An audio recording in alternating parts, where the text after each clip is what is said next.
Figuras políticas destacadas en Cuba como Fidel Castro, Fulgencio Batista, Gerardo Machado y Alfredo de Zayas predominaron durante el siglo XX y principios del siglo XXI, aunque dos de sus figuras fueron también del siglo XIX. Fidel Castro nació el 13 de agosto de 1926 en Virán, en Cuba, y murió el 25 de noviembre de 2016 en La Habana, en Cuba. Fue político, revolucionario, marxista y abogado cubano. Tras derrocar la dictadura de Fulgencio Batista gracias a una guerra de guerrillas durante la Revolución cubana. Ejerció el poder ejecutivo en su país durante casi 50 años, como primer ministro y presidente. Junto a él estuvieron dos figuras importantísimas, el Che y su hermano Raúl Castro. Fulgencio Batista nació el 16 de enero de 1901 en Vannes, en Cuba, y murió el 6 de agosto de 1973 en Málaga. El invierno del año pasado se cumplieron 120 años de su nacimiento. Fue militar, político y dictador cubano. Fue presidente constitucional de Cuba entre 1940 y 1944 y dictador entre 1952 y 1959, año en el que fue derrocado tras el triunfo de la Revolución cubana.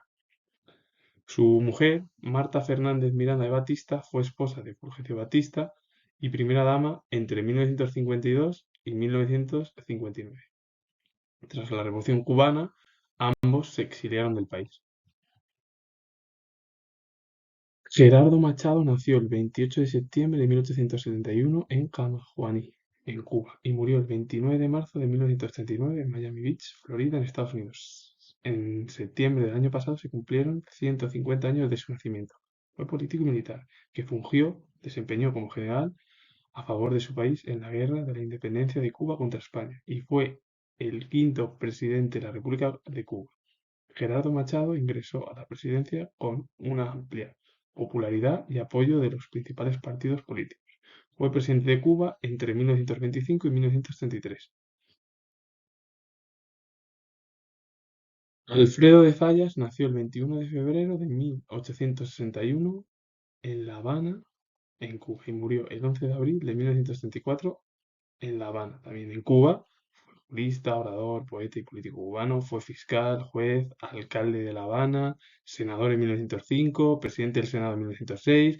Fue también vicepresidente de 1908 hasta 1913 y fue el cuarto presidente de la República de Cuba desde el 21 de mayo de 1921 hasta el 20 de mayo de 1925. Decir que se han cumplido 160 años de su nacimiento en febrero del año pasado y que en mayo del año pasado, en la primavera, se cumplieron 100 años de cuando se convirtió en presidente de Cuba. Bueno, un hombre o una figura política que estuvo en varios cargos. Y con ello finalizo. Comentar lo último, que tengo el grado de historia y si os ha gustado, darle a like, suscribiros y comentar. Saludos, adiós.